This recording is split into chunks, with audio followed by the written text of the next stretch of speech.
the lamb, tomato paste, onion, tomatoes, couscous, feta, lime, mixed fruit, that apple cider vinegar, buckwheat flour, dry yeast, garlic, red wine here, pepper, the salt, and there's gonna be a mix of spices. Let's begin.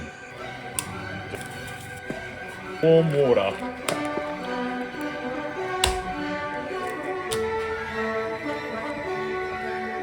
Onion. A bit more rustic. Relatively fine.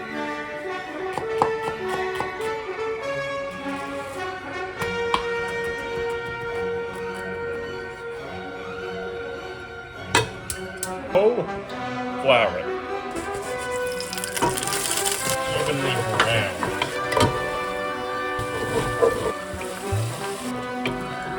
Put it there.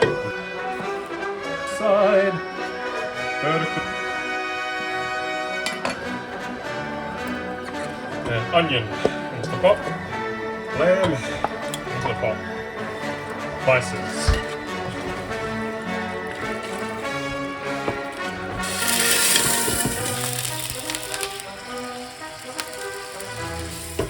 Lid goes on. Couscous. Lime, feta. Let's go wild.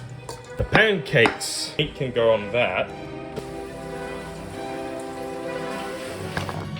A little bit of injera.